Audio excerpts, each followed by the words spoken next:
బోధానందగిరి ఆశ్రమంలో శ్రీ కాలభైరవ జయంతి వేడుకలను ఘనంగా నిర్వహించిన ఆశ్రమ పీఠాధిపతులు.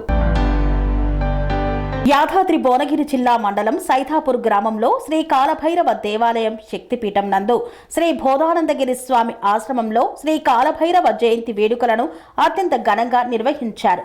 కాలభైరవ జయంతిని పురస్కరించుకొని స్వామివారికి అభిషేకం, హోమం, అలంకరణ, పూర్ణాహుతి, హారతి, తీర్థ ప్రసాదాలు అనంతరం అన్నదాన కార్యక్రమాన్ని నిర్వహించారు. ఈ సందర్భంగా బోధానందగిరి స్వామి మాట్లాడుతూ స్వామివారి జయంతి వేడుకలు ఘనంగా నిర్వహించామని, సకల దోషాలు పాపాలు తొలగిపోతాయని ఈ సందర్భంగా పేర్కొన్నారు. వివిధ ప్రాంతాల నుండి భక్తులు అధిక సంఖ్యలో విచ్చేసి పాల్గొనడం ఆనందదాయకంగా ఉంది అన్నారు. శ్రీ మహాకాలభైరవ దేవాలయంలో కాలభైరవ జయంతి మరియు అష్టమి తిథుల్లో కూష్మాండ దీపారాధన, హోమాది కార్యక్రమాలు, సకల దోష నివారణ కార్యక్రమాలను నిర్వహించడం జరుగుతుందని ఈ సందర్భంగా శ్రీ బోధానందగిరి స్వామీజీ తెలియజేశారు. అంతేకాకుండా శ్రీ కాలభైరవ క్షేత్రంలో అత్యంత విశేషమైనటువంటి మందీశ్వర స్వామి వారి విగ్రహ ప్రతిష్ఠ సైతం జరిగిందని, గ్రహ దోష పీడ నివారణ కోసం మందీశ్వర స్వామికి అభిషేకాది కార్యక్రమాలను నిర్వహిస్తే సకల దోషాలు తొలగిపోతాయని తెలియజేశారు. ఈ యొక్క పూజాది కార్యక్రమాలలో తెలంగాణ రాష్ట్ర వ్యాప్తంగా ఉన్నటువంటి భక్తాదులు పాల్గొన్నారు. మరి స్వామి బోధానంద గోసేవాశ్రమం కాలభైరవ శక్తిపీఠం, మహాకాలభైరవ శక్తిపీఠం, మాందేశ్వర ఆలయం గడుపుతూ ఉంటాము. వీటన్నిటికీ నేను అధ్యక్షుడిని, పీఠాధిపతిగా ఉంటాను అన్నమాట. ఈరోజు జరిగినటువంటి కార్యక్రమం మా ఆశ్రమంలో కాలభైరవుడి యొక్క జన్మదినాలు చాలా రకాలుగా చాలామంది చేస్తూ ఉంటారు. దక్షిణ దేశ సాంప్రదాయాలు ఎన్నో ఉన్నాయి. కానీ యథార్థానికి మార్గశిర మాసం గీతలో భగవద్గీతలో కూడా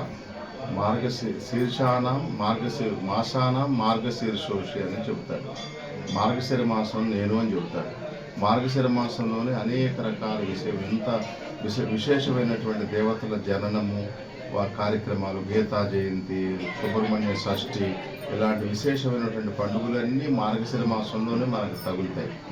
ఈరోజు మా కాలభైరవ క్షేత్రంలో కాలభైరవుడు మార్గశిర పౌర్ణమి తర్వాత అష్టమి రోజునే స్వామి బ్రహ్మ యొక్క గర్వాన్ని ధిక్కరించినటువంటి బ్రహ్మ గర్వాన్ని అణిచే నిమిత్తం తన మహోగ్రభేకర కరాళదంశ స్వరూపాన్ని భైరవుడిగా ఉద్భవింపజేశారు. అంటే శివుడే ఆ విధంగా 5వ అవతారంగా ఉద్భవించారనమాట.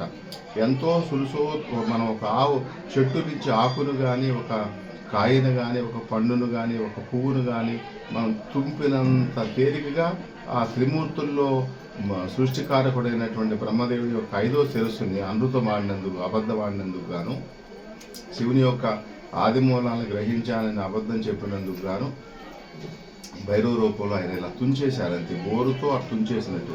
అంటే ఎంత మహాశక్తి చూడండి కాలభైరవుడి వారికి. ఆయన కాలభైరవ అష్టకం చదివిన, మహాకాలభైరవ అష్టకం చదివిన, కాలభైరవ అష్టోత్తరం చదివిన, సహస్రనామం చదివిన, కారాళదంష్ట కాలభైరవ స్తోత్రం చదివిన, ఏం చదివినప్పటికి కూడా ఒక 40 రోజులు మండల దీక్షతో మీరు ఈ స్తోత్రాలను పఠించినట్లయితే అద్భుతమైనటువంటి ఫలితాలు పొందుతారు. నవగ్రహ దోషాలు, భూతప్రేత పిశాచ బాధలు, మానసిక వ్యాధులు అన్నీ కూడా సమసిపోతాయన్నమాట. ప్రస్తుతాంశంలో ఈరోజు కాలభైరవ అష్టకం, కాలభైరవ అష్టమి రోజున కాలభైరవ జన్మదినాన్ని మేము ఘనంగా జరుపుకున్నాం. మా భక్తాదులు, మేము, ఆశ్రమ ట్రస్టీలు అందరం కలిసి ఆ కార్యక్రమానికి ఎంతోమంది ఇచ్చేసి మమ్మల్ని ఆనందింపజేశారు. కాలభైరవుడిని పూజించుకున్నారు. అందరికీ నమస్కారం. శ్రీ అవధూతాశ్రమము, బోధానంద సత్యారామూర్తి ఆర్యుల గోసేవాశ్రమము మరియు వృద్ధాశ్రమము పడాల. ఆశ్రమములో గోసేవ, గోవుల దానము స్వీకరించుట, మీ నవగ్రహ దోషములు పోవుటకు గోపూజ చేయబడును. మూలికా వైద్యము, గోపంచగవ్య వైద్యము చేయబడును. యంత్రములు, తావీదులు ఇవ్వబడును. శాంతి హోమములు చేయబడును. మీ ఆత్మీయుల పుట్టినరోజు, పెళ్లి రోజు మరియు వర్ధంతి వంటి ముఖ్యమైన దినములలో గోసేవ లేదా అన్నదానం చేయదలిచిన వారు సంప్రదించండి. మా వృద్ధాశ్రమంలో ఖాళీలు కలవు. చేరదలిచిన వారు సంప్రదించండి. శ్రీ శ్రీ శ్రీ స్వామి బోధానందగిరి శ్రీ అవధూతాశ్రమము, అయ్యప్ప స్వామి గుడి దగ్గర, పడాల, తాడేపల్లిగూడెం 2. Cell numbers 7981356374, 96180341138.